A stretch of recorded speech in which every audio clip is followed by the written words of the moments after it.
Queridas irmãs, queridos irmãos, queridos telespectadores da TV Alvorada Espírita, como sabem, nossos encontros das noites de segunda e quinta têm o Evangelho segundo o Espiritismo como roteiro.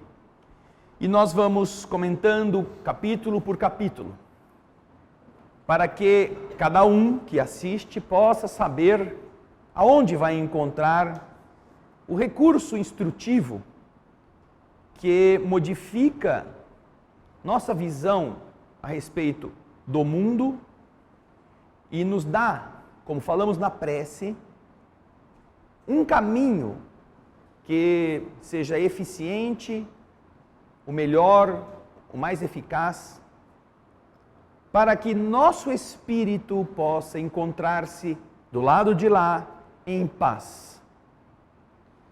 Observamos o esforço das pessoas no mundo atual para obterem bens, sejam materiais, intelectuais, emocionais. E longe de criticá-los, a doutrina espírita os enaltece desde que se busque fazê-lo através de uma conduta eticamente limpa. Longe qualquer ideia de que o Espiritismo é contra o progresso, é contra a tecnologia, é contra o avanço. Ao contrário, temos um capítulo no livro 3º, que compõe o Livro dos Espíritos, cujo título é exatamente esse, a Lei de Progresso. Daí ser importante que nós reconheçamos que todas estas são ferramentas muito lícitas para possibilitar aquilo que, acima disto, representa a missão de cada criatura. Sim, porque realmente algo precisa nos mover. Nós estamos num plano de prova e expiação tão inferior, tão atrasado, que se não houvesse prazer, nós não sairíamos do lugar. Se não houvesse pagamento, se não houvesse um retorno, de alguma forma vantajoso, nós permaneceríamos na inação. Mundos existem em que não é necessário nada disto, em que as almas já estão buscando aprendizado sem precisarem ganhar nada em troca, sem tornarem a sua vida uma produção material ou de bens que venham a lhe satisfazer o orgulho.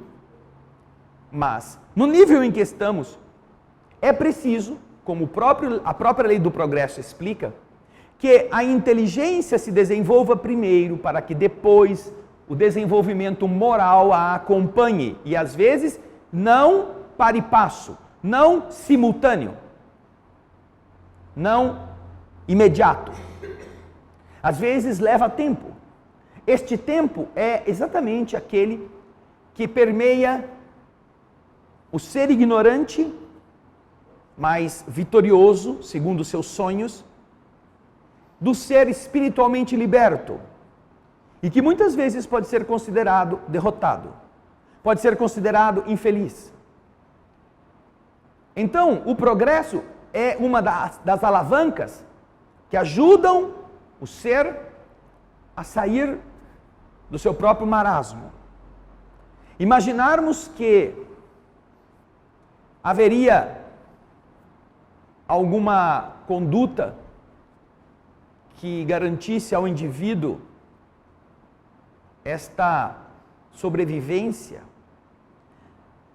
se ele não tivesse prazer das coisas em que faz, seria ignorarmos o nível atrasado em que estamos, que para sairmos dele precisamos de 2 tipos de emoção: a satisfação, que nos faz tentar buscar aquelas coisas agradáveis, e a dor, que deverá nos fazer acordar o espírito para coisas ruins. Mas na nossa ignorância, essas duas ferramentas se confundem. Porque, torpes como somos no raciocínio, nós simplificamos as coisas dizendo: o que é dor é ruim e o que é prazeroso é bom.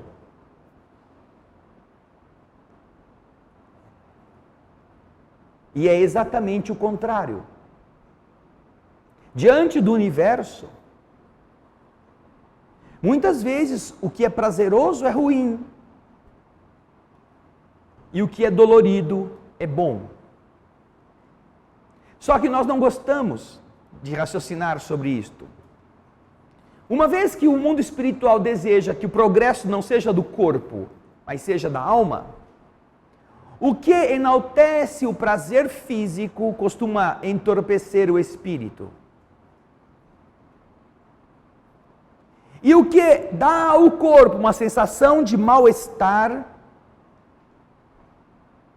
faz com que a alma não queira aquilo, não esteja disposta a aprender do problema, quer evitar o problema. Raros são aqueles que, tendo um chefe áspero ou um chefe dito intransigente, querem aprender com ele. A maioria quer evitá-lo. E é muito comum os alunos adorarem os professores bonzinhos, que deixam o indivíduo colar bastante, faz de conta que ele não está lá. Esse é o professor legal. Mesmo que ele dê uma péssima aula, que ele seja irresponsável, que ele ganhe para não trabalhar, como ele não está trabalhando, ele é bom e a gente vai votar nele para ser o nosso paraninfo, porque ele é uma mãezona, ele não reprova ninguém. Mas é justamente isso que vai nos prejudicar. Esta ausência de seriedade no que se está propondo, esse estelionato que é agradável ao professor, que não precisa preparar aula, nem precisa se preocupar com os alunos, e é excelente para os alunos que não precisam ter medo daquela matéria, portanto não a estudam, porque sabem que vão tirar nota. Então, o que é ruim é bom. E o que é bom é ruim. O professor rigoroso, o professor que dá aula, o professor que cobra, o professor que reprova, ninguém quer sabê-lo como nosso paraninfo, nosso homenageado. Esse é o fruto da ignorância em que nos encontramos neste ambiente atrasado. Confundir prazer com vantagem e dor com prejuízo. Os Espíritos nos explicam, entretanto, que isso é o contrário, exatamente porque o que vai valer para nós não é o sucesso que façamos na terra, é aquilo que na terra semeamos para depois de voltarmos. Se de verdade, como o Livro dos Espíritos nos explica, o mundo espiritual é o mundo primitivo, primitivo quer dizer primeiro,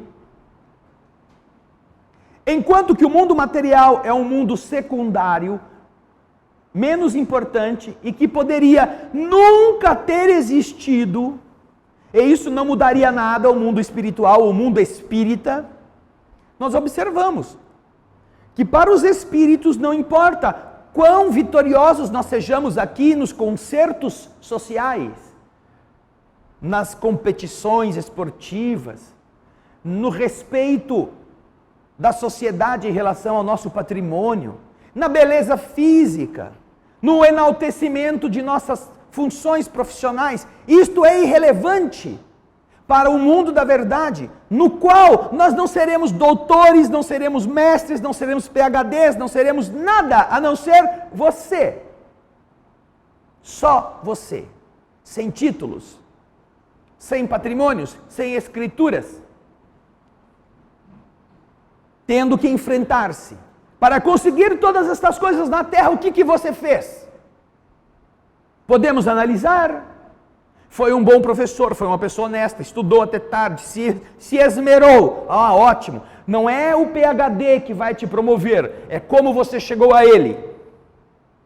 Você foi um empresário no mundo, um empresário que lutou, trabalhou com as suas unhas, sem prejudicar os outros. Usou da sua inteligência para ter um trabalho que desse trabalho aos seus funcionários, que ajudasse-os a crescer, ótimo. Não é porque você foi o mais bem-sucedido empresário do seu setor que você será aplaudido diante da verdade. É porque você fez isto sem lesar, sem tirar de alguém, sem adulterar. Mas sejam os que estudam, sejam os que trabalham, sejam os que pregam, da maneira pela qual eles fizerem isto, no bem ou no mal, isto vai pesar do outro lado. E estas são coisas que o Evangelho nos educa, nos explica. Desde que nós entendamos que não se trata de uma religião. A palavra religião tem inúmeras facetas. A mais comum é aquela que representa um grupo de pessoas que veste uma mesma roupagem física ou não física e se reúne em dias certos para ouvir certas interpretações. E às vezes trabalham juntos para certos objetivos. Só que isso não foi o que Jesus veio fundar. E quando o cristianismo que Jesus traz, com o nome de cristianismo, que mesmo assim foi dado por nós, não por ele. Quando Jesus veio ao mundo para que nós aprendêssemos a viver de uma forma diferente, a última coisa que ele queria fundar era um grupelho. Destes que se entreajudam e se excluem os demais. Ele veio ensinar como viver. Entre o que está, como trabalhar, como ser chefe de família, como fazer as coisas honradamente e como falar com Deus. Mas as pessoas, usando esta possibilidade, transformaram sua fala e sua vivência em um núcleo de fé, com suas regras. E estas regras se tornaram mais importantes do que as regras dele. Estas regras passaram a envolver uma série de rituais que, iludindo os que estavam ali, davam a impressão de que isso feito garantia privilégio. Sempre a ignorância, mantendo as pessoas na ilusão de que basta parecer para ter preferência. Quando Jesus veio ser e veio ensinar este ser, e então o cristianismo deturpou-se com este modo de entender as coisas, até que, como Jesus mesmo já sabia, surge o Consolador prometido para recolocar as coisas no seu devido lugar. Depois que a mente abriu-se com o amadurecimento do sofrimento, do progresso intelectual, que está lá na lei de progresso. Primeiro é necessário que o intelectual se desenvolva para depois o desenvolvimento moral acontecer. Então não adiantava nada Jesus apenas ter vivido de uma forma frugal e fraternal para pessoas que não tinham inteligência para entender isto. Pessoas que estavam querendo hegemonia, querendo tomar o que era do outro, querendo ter um lugar maior, de maior importância. Essas pessoas precisavam passar por este exercício de poder, de mando, como desenvolvimento da sua capacidade de entendimento. E todas as coisas decorrentes desses abusos viriam recair sobre o próprio indivíduo para que ele amadurecesse, até que ele chegasse ao ponto de dizer: essas coisas não funcionam, não está certo, não dá mais certo. Ah, como é que você descobriu isso? Não, porque eu estava pensando, né? Outro dia eu estava preocupado com certas coisas, estava pensando e aí eu tentei entender a lógica disso. A lógica. Exercício do raciocínio. Quando o homem, a humanidade como um todo, passou daquela fase infantil, a fase mitológica, a fase das imagens, a fase das fantasias, para a fase do sofrimento, para a fase do amadurecimento e a fase do questionamento, aí então chegou a hora do avanço moral. Porque a mente agora estava lúcida, podia raciocinar sobre essas coisas. E então aparecem as exortações do mundo invisível sobre este Consolador que Jesus havia prometido, dizendo: é assim que funciona. Aquilo que Jesus recomendou naquela época como modo de viver, não é uma religião, como as pessoas fizeram. É, sim, um caminho que garantirá àqueles que o trilharem harmonia. Garantirá a ausência de problemas? Não. Garantirá ensinamentos, garantirá maturidade. Mas isto vai se observar exatamente como a pessoa vai enfrentar os problemas. Uma coisa é você não ter conhecimento nenhum das leis do espírito e ser defrontado por um problema de saúde. E então ter o raciocínio voltado apenas para, se eu estou sofrendo, essa doença é incurável, é melhor antecipar e morrer logo para não sofrer tanto. Para quem não entende da lei do universo, é lógico isto. É mais fácil. Diante do bem-estar e do possível período de mal-estar que ele vai enfrentar, é melhor morrer aqui, antes de passar por isso. Mas qualquer pessoa que tenha aprendido a lei do universo, e tenha entendido que esse período de tratamento de uma doença, é o período em que ele vai amadurecer a perseverança, a paciência, e que a doença pode matar o seu corpo, mas não vai matar a sua alma, e que depois do lado de lá ele será questionado sobre o que ele fez neste período, esta pessoa não se mata. Ao invés de pedir que Deus a retire da terra, ou retirar por si mesmo, ela pede força. Eu não vou piorar, eu não vou fazer com que a minha vida, que foi uma coisa tão preciosa para mim, seja depois desprezada como um ególatra, mimado. Vou enfrentar este problema. Quem sabe não será exatamente para que eu vença. Vença o meu orgulho, minha indiferença, minha falta de sabedoria.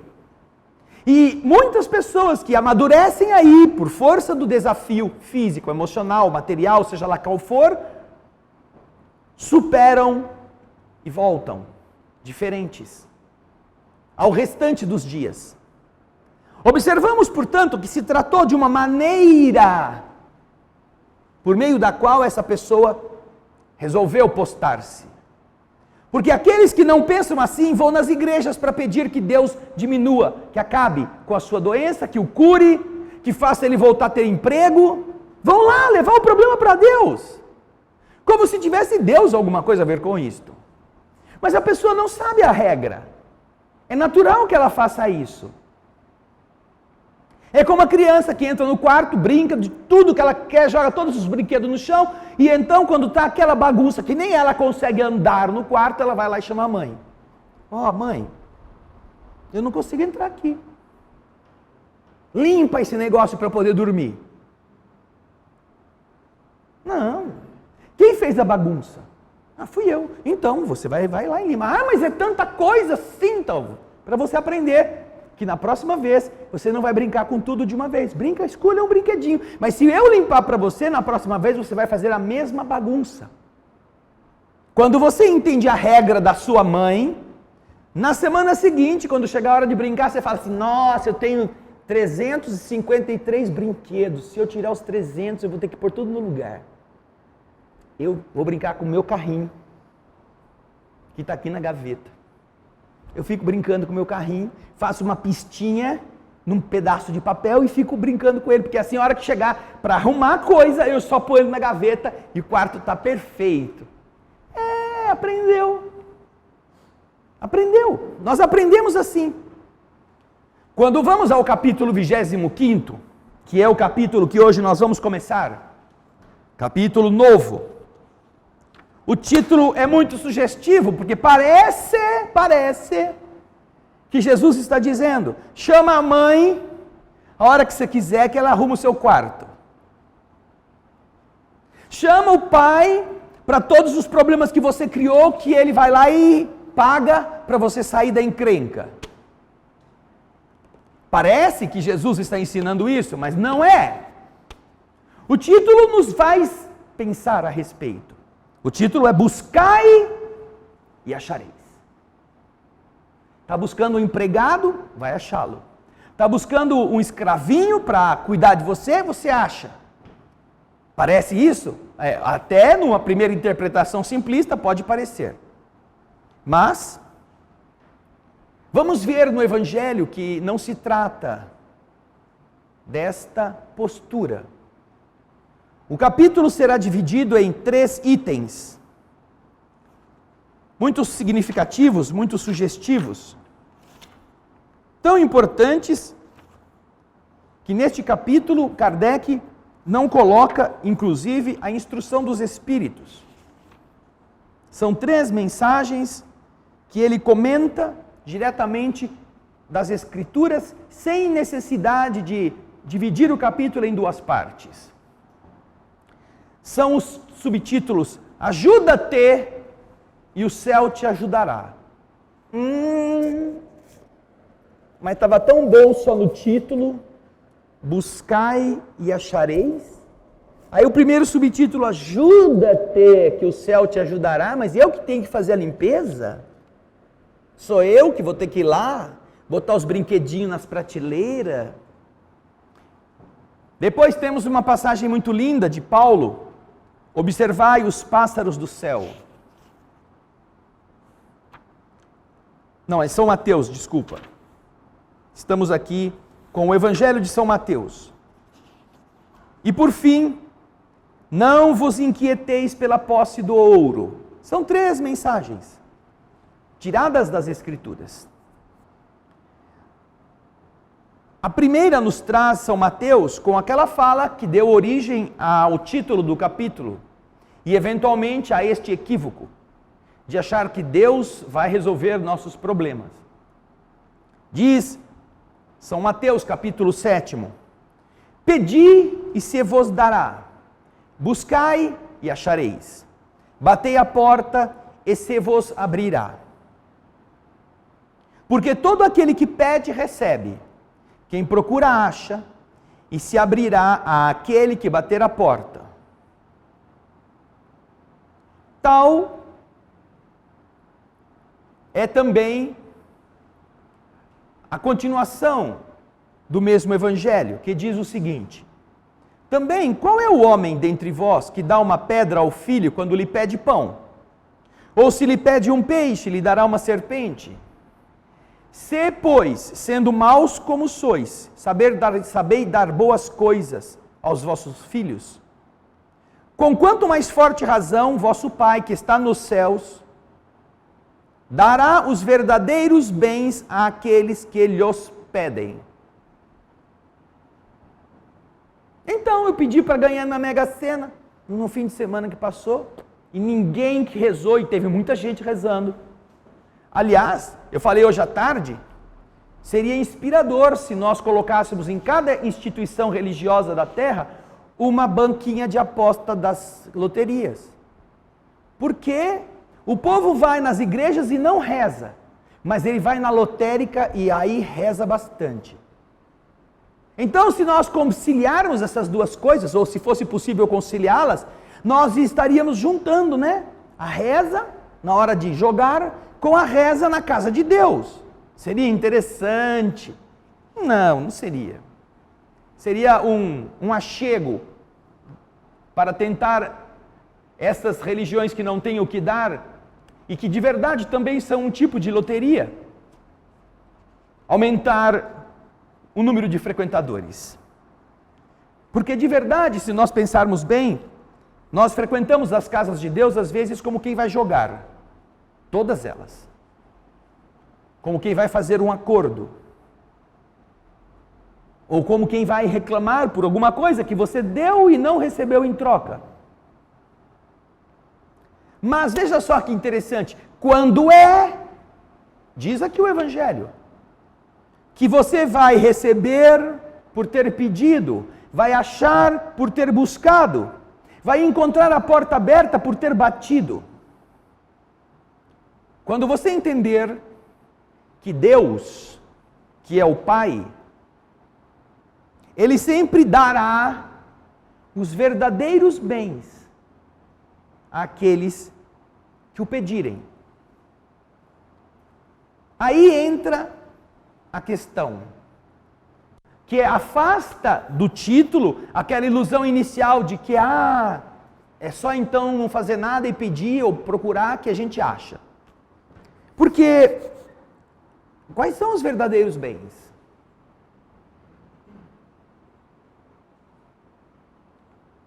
Definir isto é fundamental para saber o que a gente acha quando pede. Voltamos lá ao começo. Procuramos o que é gostoso, o que é prazeroso, e evitamos o que é desagradável, o que nos faça sofrer. Para nós, numa visão imediatista da terra, os bens mais interessantes são os que nos causam satisfação, prazer. E então todos estão buscando isto. Todos estão atrás de coisas que diminuam seus desafios. Muitas vezes, apelando para Deus como um terceiro caminho para que o sucesso material almejado esteja garantido. Agora estamos chegando próximos do Natal, nós vamos ter, como sempre, apesar da crise, muita gente mandando cheques para cestas básicas, para instituir, não para a nossa, porque aqui o povo já aprendeu que não funciona. Mas muitas pessoas que lesaram os seus semelhantes, roubando deles durante o ano, cobrando 1 quilo e entregando 900 gramas, fazendo projetos que na verdade eram engodos, para tomar de maneira ilícita. Agora no fim do ano, Deus me ajudou tanto, eu vou ajudar um pouquinho, vou dar a comissão do velho. Sabe a comissão do velho? Todas as traquinagens que eu fiz deram certo. Então agora nada mais justo que a gente ajude a casa de Deus de algum jeito. Manda lá uma cesta básica, ajuda com alguma coisa, dá uma doação, porque no ano que vem, como as coisas estão planejadas para serem bem piores do que este ano, então Deus tem que estar gostando de nós, para saber que a gente fez a nossa parte. Então interessante. Será que são esses bens os verdadeiros? Será que é exatamente voltarmos a entender que nós estamos numa grande roleta, em que os mais espertos, os mais astutos são os mais queridos? O que é bom? E o que é ruim? O que nós queremos de verdade? Que bens vamos pedir a Deus?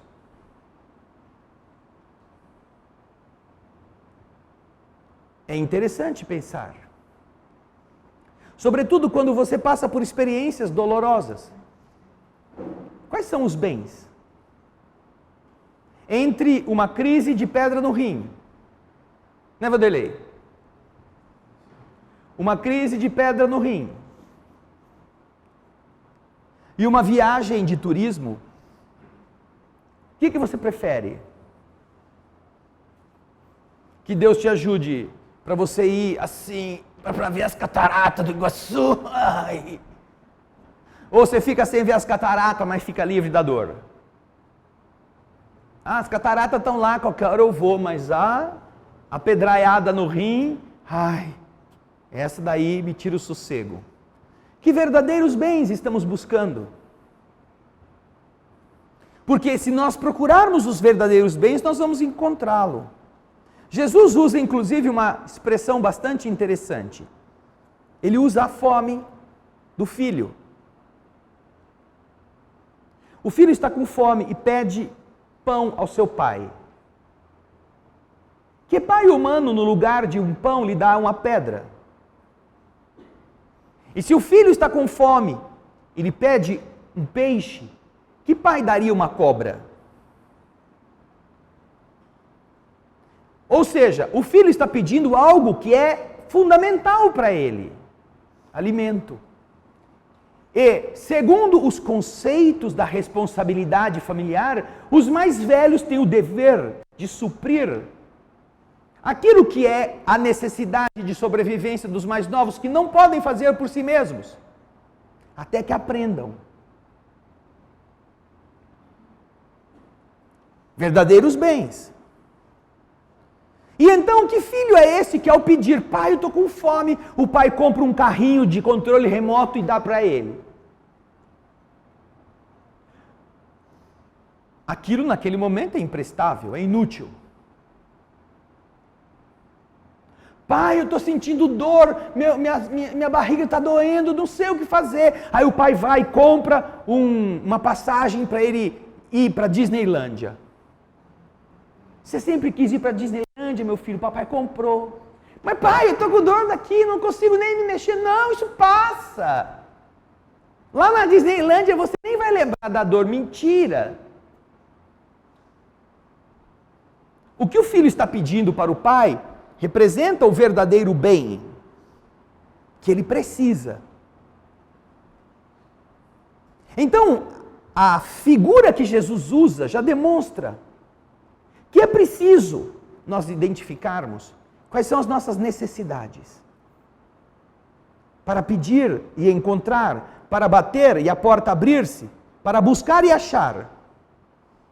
Procuramos Deus para quê? Qual é o motivo?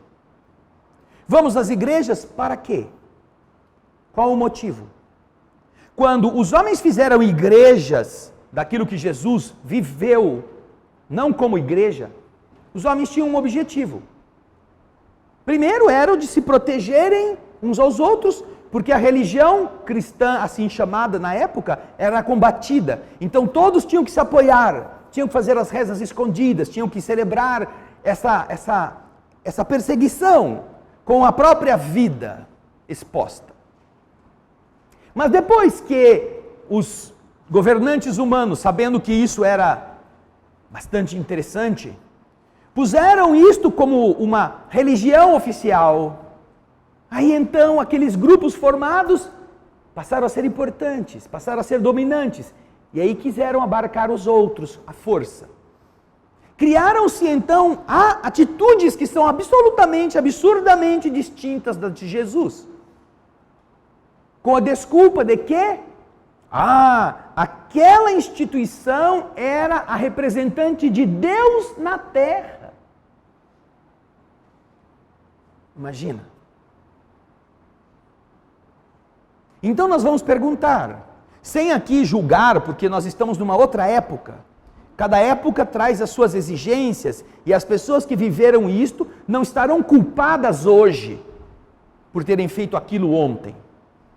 Elas fizeram o que elas acharam que era adequado fazer naquele nível de entendimento. Mas se nós olharmos hoje para a história humana, era a vontade de Deus matar milhões nas cruzadas. Era a vontade de Deus esticar as pessoas que não eram da própria religião até que os membros fossem arrancados. Enfiar as pessoas em azeite fervendo para que elas pudessem testemunhar que elas eram puras. Esta era a vontade de Deus. Era isto que nós estávamos pedindo ao Senhor quando falávamos em seu nome? Obviamente que não era. E é isto que fez com que as frustrações e a descrença graçasse na mente das criaturas. Quando nós amadurecermos ou amadurecemos, nós podemos então, a partir do progresso intelectual, discernir o bem do mal. E quando a nossa mente está madura para isto, e nós não nos iludimos, não nos deixamos tocar na consciência lúcida, nós sabemos que o bem pode parecer o mal e que o mal pode ser bom, desde que nós mudemos o prisma. Estamos vivendo na matéria, mas para o mundo imaterial. Quando você vive na matéria para o mundo material, você quer o que dá prazer. Mas quando você vive na matéria para o mundo imaterial que é você sabe por que aquele desafio precisa ser enfrentado e bem enfrentado. Porque ele vai limpá-lo daquelas arestas que são ruins, estarmos com ela depois que voltarmos para casa. fazemos a faxina aqui, mesmo que isso nos custe alegrias, bens, horas de sono, mesmo que nos custe o sucesso que queríamos ter, o reconhecimento dos outros, nós, passando por isso, estaremos escoimando nosso espírito daquilo que realmente o prejudica. Então, se estivermos na terra com os olhos no que realmente é a verdade, e só a nossa inteligência, só o nosso raciocínio, só a nossa lógica poderá nos dar esta convicção, não é a igreja, não é a casa de Deus, não é o pastor, não é o palestrante, não é o sacerdote. É a inteligência de cada um, é que dá o discernimento. Só quando nós tivermos esse discernimento é que nós vamos entender que bens precisamos pedir a Deus. E aí nós pararemos de pedir coisas fúteis, coisas supérfluas, que obviamente não nos podem ser dadas. Porque é a mesma coisa que seu filho chegar para você na hora do almoço e pedir sorvete. E na hora da janta pedir chocolate. E no dia seguinte pedir sorvete. E no outro dia pedir chocolate. E assim você vai dando o que o filho pede, ao invés de dar o que é bom para ele.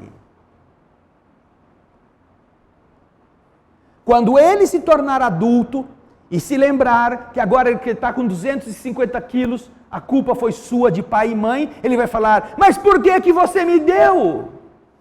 Se você sabia que isso ia ser ruim para mim. Não adianta você falar, não é que você pedia, eu queria ser legal com você. Você pedia, eu te dava, você gostava bastante, mas ia engordando, engordando, engordando. Aí ficou um pouquinho mais pesado, não gosta de fazer ginástica, não gosta de correr, quer rolar. Não emagrece. Aí não quer fazer esforço físico, então você deixa. Aí vira um Jabba, lembra do Jabba lá no Guerra nas Estrelas? Um gordão, bem gordão, papudo. Aquele cara, o negociante, o pirata lá foi conversar com ele. Parece um Jabba, aquele bichão, gordão, que comia ratinho assim, na hora, como brinde, como tira-gosto. Quando ele estiver assim, e aí ele entender que ele ficou assim porque ele pediu e alguém deu, ele vai falar, mas você não gostava de mim? Por que você não falou que isso fazia mal? Por que você me deu? Você devia ter dito não. Eu não vou te fazer feliz, eu vou te fazer sadio. E agora eu não estaria doente, agora eu não estaria obeso, agora eu não estaria à porta da morte. Isso não é prova de amor.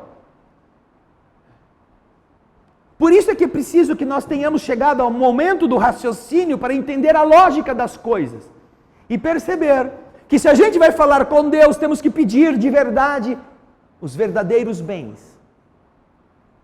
E não pedir aquilo que é agradável, aquilo que é gostoso, aquilo que de tanto pedir, de tanto pedir, de tanto pedir, quem sabe Deus até deixa para você sofrer depois o efeito do que você pediu. Para depois não dizer, olha, eu vou botar a culpa em você, porque... Não, quando você pediu, você já devia ter pensado, você já era adulto. E quando nós entendemos estas leis, como a doutrina espírita nos explica, vamos entender o que devemos pedir a Deus. Batemos a porta do Senhor para quê? Alguns vão às igrejas pedir saúde, mas o que você está fazendo com a sua saúde? Você quer que Deus resolva a sua dor, mas está cuidando dela? Você já abdicou de vícios? Você já modificou-se? Já parou de consumir o que não é bom, mas é gostoso? Aí voltamos para todos os venenos que vendem para nós porque é gostoso, ou porque são gostosos. Venenos que vão destruir o nosso organismo, mas que ninguém está nem aí. Quando muito você paga, e tomara que morra logo, para dar lugar para outro trouxa, para a gente continuar enfiando o que não presta na goela dele. Você então vai pedir a Deus que te dê saúde sem fazer nada para manter a que você tem? Ah, agora chegou o dia de voltar para o outro lado. Já recebeu o resultado do exame. Doença grave, doença incurável. E agora vai rezar, vai pedir para Deus fazer o quê? Curar você? E quando você estava bom, o que você fez? Você se desgastou, agora chegou a hora de voltar. Não, é que eu tenho tanta coisa para fazer. Então você teve tempo para fazer, agora não tem mais. Prolongar a vida do corpo físico não é um bem verdadeiro, a não ser que haja um motivo grave e justo que possa embasar este pedido. Prolongar a vida por medo da morte é um capricho. É como aquele mau aluno que não estudou em casa para a prova que vai ter. Tem 4 horas para fazer a prova. O bom aluno com 2 horas resolve as questões e entrega a prova. O mau aluno com 4 horas está... Ai, professor, espera só mais um pouquinho, eu tenho que terminar aqui. Se em 4 horas você não for capaz de fazer a prova, com mais 5 minutos você acha que resolve?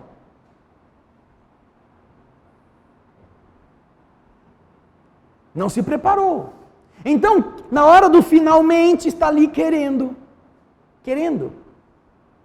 É como a televisão ficou mostrando, porque nós estamos vivendo num mundo tão medíocre, que a televisão dá notícia que o cumprimento da ordem parece ser um crime. Teve o exame do Enem. E então, ao invés de mostrar a disciplina, a maneira pela qual foi aplicado corretamente, que há horário para começar, horário para terminar, mostraram aqueles que chegaram atrasados, que tentaram invadir, e alguns invadiram e foram postos para fora por truculentos seguranças que não deixaram a pobrezinha entrar pelo meio da grade. Aí ela fica desmaiada lá e a televisão fica dando ibope para essa irresponsabilidade. Está sabendo que vai ter que fazer esse exame. Por que não foi um dia antes para ver onde era? Por que não se certificou de levantar mais cedo e chegar lá na porta? Antes de abrir até a entrada. Ah, deixou tudo para a última hora. Aí furou o pneu do ônibus. E aí desci com 3 quilômetros de distância e não consegui chegar aqui. Azar o seu. Deveria ter previsto isto. Mas nós estamos neste período em que a disciplina, o cumprimento da lei, da ordem, parece ser um crime. E todo mundo tem que ser condescendente com ele. Quando não é isso que está na natureza. A mãe está grávida. Barrigão. O médico falou, só tem mais 3 semanas. Ai, graças a Deus, tem mais 3 semanas. Só que ela está em casa, começa a sentir contração. Começa a vazar água. Ai, meu Deus, aconteceu alguma coisa estranha. Não, o médico falou que é daqui a 3 semanas. Não, mas a criança está chegando, mas é daqui a 3 semanas. Fica quieto aí, moleque. Se ela ficar muito tempo argumentando com o nascituro que é só daqui a 3 semanas, não vai dar tempo nem de sair de casa, ele vai nascer no sofá. Porque a hora que chegou, chegou. Vai saber se o médico não mediu errado, se a coisa antecipou mesmo com as medições exatas que ele fez? A vida tem os seus compromissos.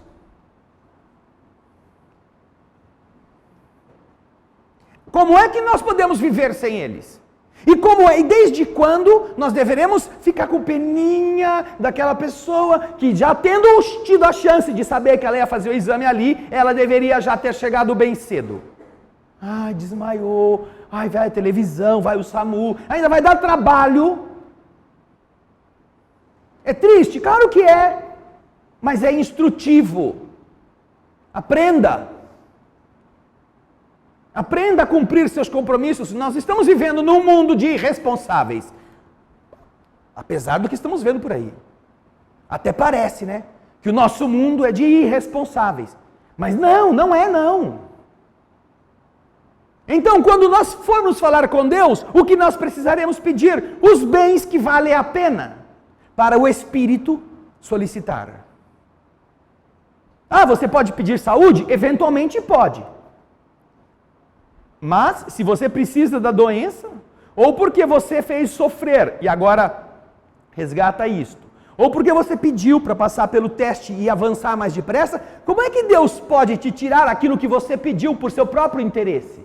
Estava no mundo espiritual, viu, nossa, na outra vida eu fiz umas coisas tão feias, eu estraguei o meu corpo, eu enchi a cara, eu tinha o figo bom, agora está todo detonado, eu quero voltar com um problema hepático, porque assim eu vou valorizar o figo. Tá bom, estamos falando do figo bastante, é bom lembrar disso.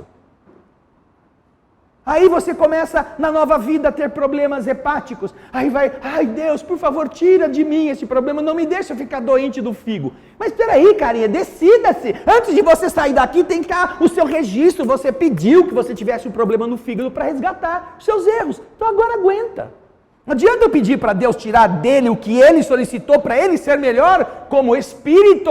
Não, esse não é o verdadeiro bem. Você até pode pedir, mas coloca isso no condicional, como fez Jesus. Quando Jesus estava à porta do início do seu sacrifício, ele foi rezar, e ele disse para Deus, como falam as Escrituras, Senhor, se possível, condicional, se possível, afasta de mim este cálice. Mas se não for possível, que eu possa bebê-lo até a última gota.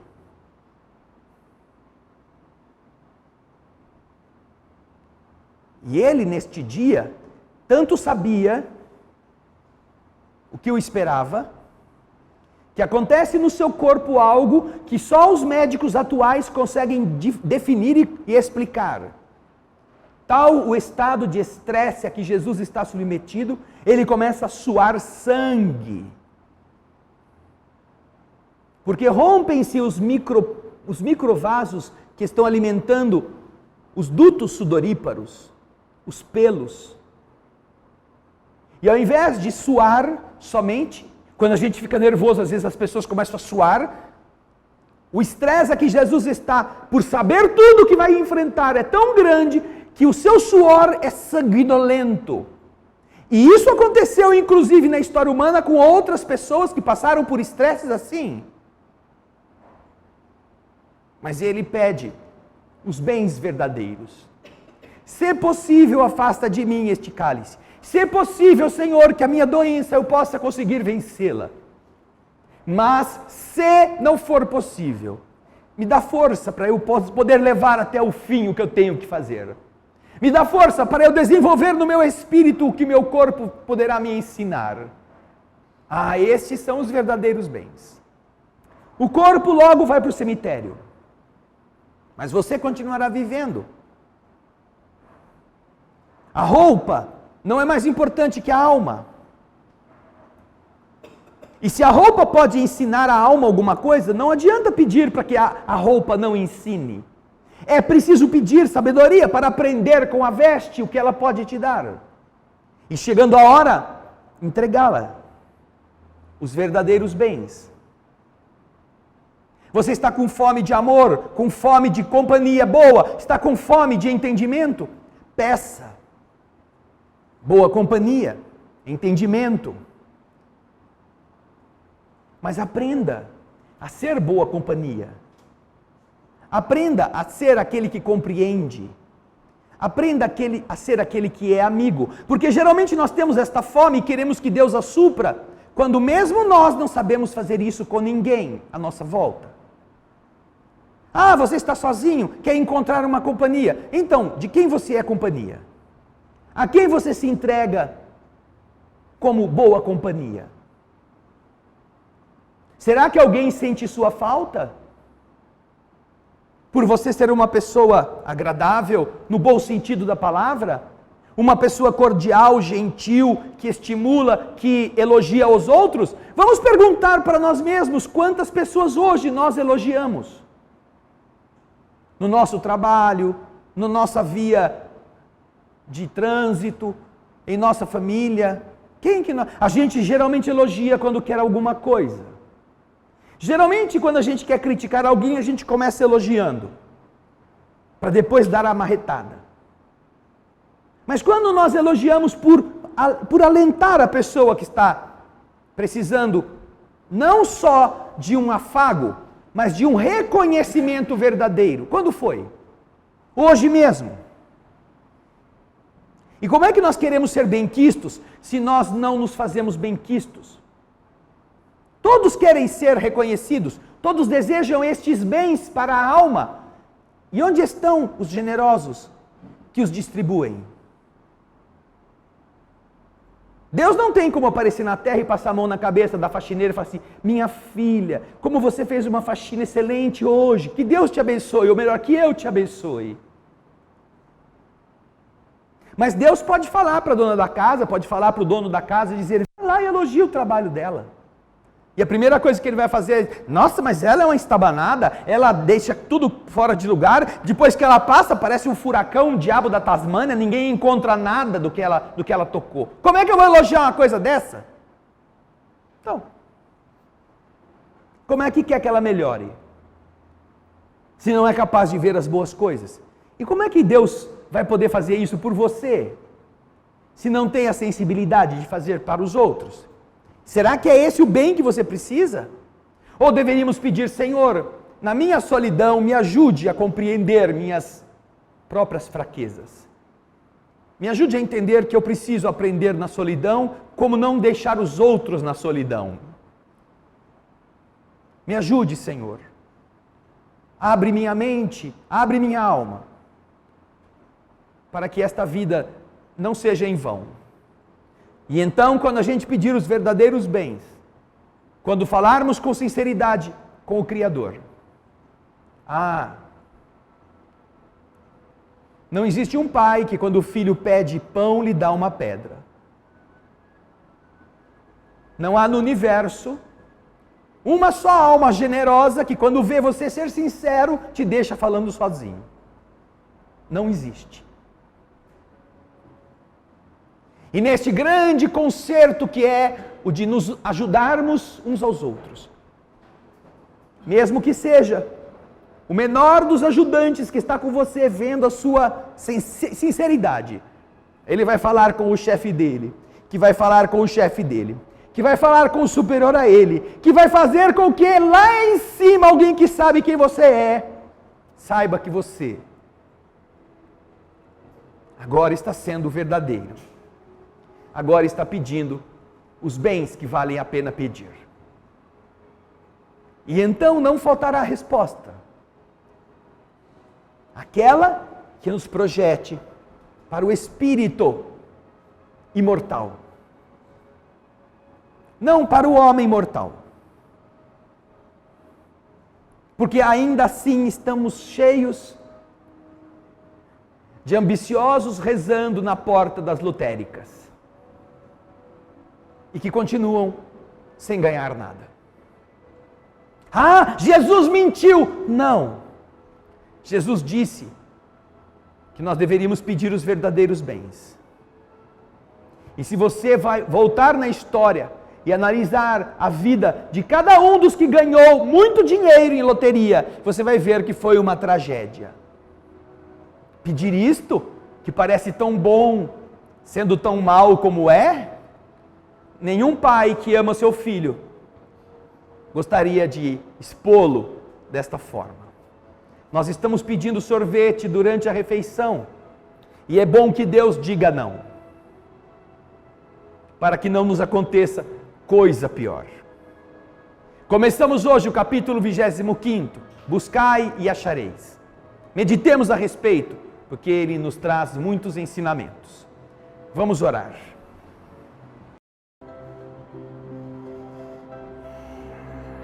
Obrigado, Senhor, por mais um dia em que nossa vida pôde ser a folha em branco que preenchemos, escrevendo nossas lutas de sabores, vitórias, tentações, crescimentos e aprendizado. Sim, porque viver como o maior tesouro que cada pessoa possa possuir, representa esta chance luminosa de redenção da própria alma. Pela maneira como enfrentamos estas lutas, estes desafios, estas tentações, estas derrotas, estas enfermidades, estas alegrias, nós estaremos capacitando-nos como espíritos. E então, este caminho acaba se tornando mais importante do que qualquer das coisas que nós consigamos por meio dele. Como andar, como viver. É mais fundamental para o espírito do que aonde chegar materialmente falando. Uma vez que há muitos sucessos sociais que representarão fracassos morais para a alma,